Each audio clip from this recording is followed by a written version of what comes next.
They told him he was too ugly to be on stage. This is the insane, true story of the world's first dancehall star, who used a cruel insult to build a music empire. His voice was so explosive it created an entire new genre. Stay to the end to hear how he got his shocking revenge. Winston George Sparks was not supposed to be a star. The child, born on December 17, 1940, at the Jubilee Hospital in Kingston, Jamaica, bore the burden of a congenital facial deformity that etched his destiny into a face that society was never meant to admire. In a world so obsessed with beauty, he dared to call himself the unattractive one, not out of defeat but defiance. In this radical act of self-ownership, he carved out a throne from ridicule and mounted it with charisma, rhythm, and an unstoppable roar. The name King Stitt did not arrive as a gift. It was earned through volume, through pain, through sweat-soaked microphone cords, and through the electrifying echo of his voice beneath Jamaica's starlit sound system nights. He wasn't born with silver spoon, but rather with a stammer that locals mockingly called Stitt, a cruel twist of tongue that would become the very name he carried like a crown. Long before vinyl immortalized his voice, young Winston was simply a boy dancing wildly next to speakers, intoxicated by the music thundering out of Lord Cool's The Universe sound system. He was barely a teenager when he began lugging speaker boxes and tightening bolts, not knowing he was securing his own legacy to the foundations of what would become dancehall culture. It was 1954 when he first started as a handyman, a job far below the glimmer of stardom, yet it placed him exactly where he needed to be, at the intersection of rhythm and destiny. It wasn't until 1956 that a whisper of fate stirred louder in the form of Count Machuki, the original dancehall toaster. He saw something in Winston beyond the wires and sweat. He saw fire. With Machuki's endorsement, Stitt was introduced to the revered Clement Coxsone Dodd, the kingmaker behind Jamaica's downbeat sound system. Though still seen as a utility man and dancer, Stitt hovered around the microphone with a hunger that couldn't be suppressed. At first, he filled in only when someone went for a toilet break. Then, those toilet breaks started lasting longer, and Stitt's grip on the crowd began to harden.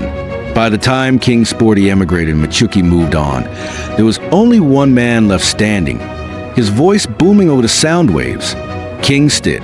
In 1963, crowned king of the DJs by Downbeat, he became the pulse of Jamaica's most powerful sound system. His rise was meteoric, but his deformity remained, always in the crowd's gaze, never out of their minds. Stitt responded by weaponizing his appearance, transforming insecurity into image. He was a devoted cinephile who saw himself in the outlaws of Sergio Leone's spaghetti westerns. From the good, the bad, and the unattractive, he found the perfect alter ego. And just like that, he became the unattractive one, an outlaw behind the mic, a lyrical gunslinger in the dance hall. What society might reject, he embraced. His grotesqueness became theater. His voice, strange, strained, electric, wasn't just tolerated, it was demanded. But empires crumble as swiftly as they rise. In 1968, Coxsone Dodd shut down Downbeat to focus on the Studio One recordings. And just like that, King Stitt found himself dethroned. No sound system, no gigs, no microphone. The voice that had ignited a movement now pounded cement as a mason in Ocho Rios, trading lyrics for labor, toasting only when someone offered him a spot at a dance.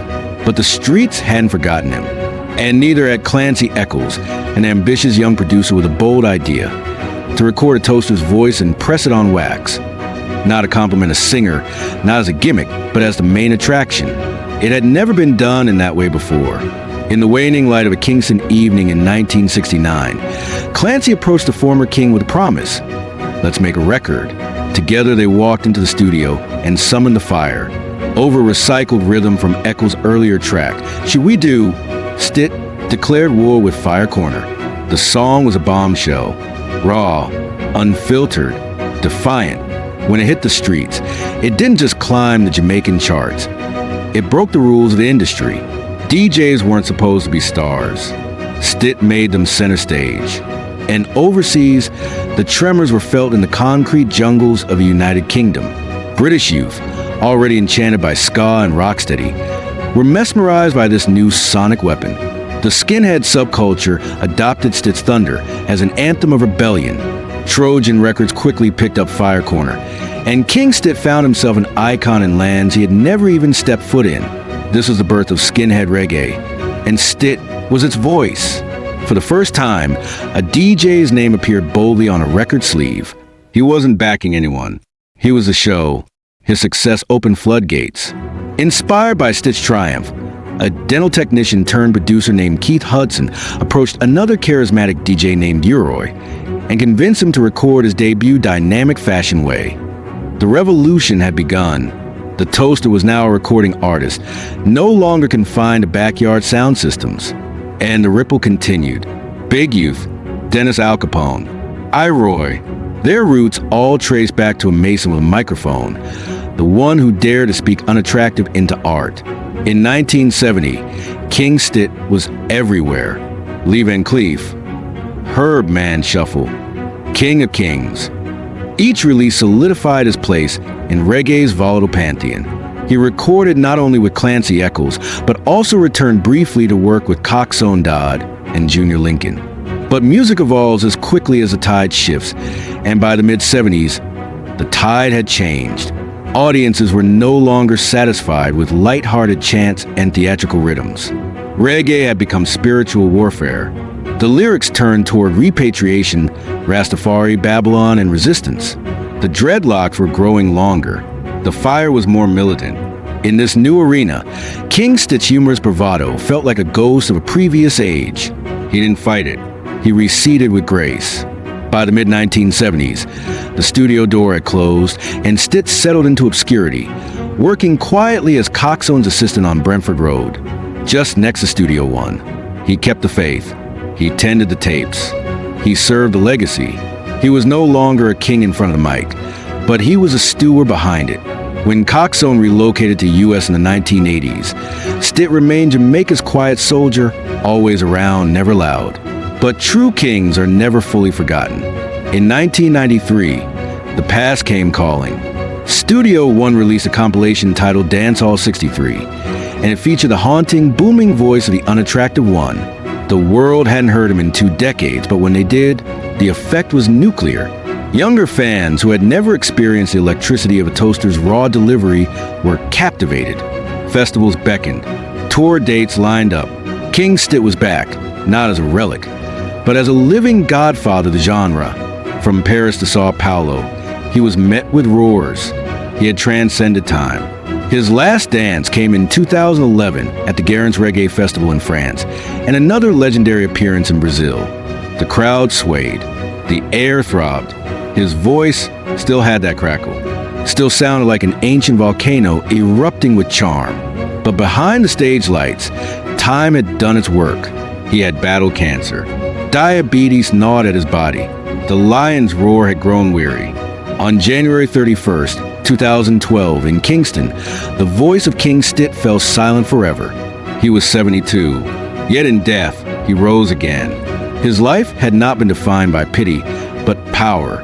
King Stitt was the embodiment of Jamaica's musical DNA. Resilient, rebellious, raw. He was a precursor, a pioneer, a prism through which the unattractive became beautiful. In a space dominated by dreadlocks and doctrine, his humor was a sword. In an industry where the pretty faces got the record deals, he proved that charisma was louder than bone structure. He didn't just toast rhythms, he roasted expectations. For every dancehall titan who came after, from Uroy to Yellow Man to Beanie Man, there's an invisible thread that traces back to King Stitt. He wasn't merely a historical footnote. He was the first breath of something that would become a global juggernaut. His deformity became an icon, his stammer a rhythm, his body of work a monument. The recordings may have slowed, but his cultural footprint grew. His swagger, his laugh, that unmistakable voice saying, "This is the unattractive one, speaking to you." The evolution of Jamaican music cannot be told without him. The sound system that birthed ska, which in turn birthed reggae, which gave rise to dub, which exploded into dancehall, all of it echoes with his cadence. His DNA is in every DJ's call and response, in every festival's mic check, in every reggae radio show intro. The culture never forgot the first star of the dancehall. King Stitt was more than a DJ. He was a myth built in real time. a man who refused shame and instead wore it like armor. He found and ridiculed a resource. He weaponized his misfortune into fame. When audiences laughed, he turned it into applause. When they doubted him, he toasted harder. He didn't just break barriers. He refused to even acknowledge that they existed. And so the legend of King Stit lives, not because he was perfect, but because he was real. He was the unattractive one, the brave one, the loud one, the first one, Root Boy DJ number one. So what do you think was King Stit's most powerful legacy? Let me know if you had ever heard his music before watching this. Share which of his legendary tracks is your favorite. Tell me which modern artist carries on a spirit of defiance. Don't forget to subscribe for more stories of music's most unlikely pioneers.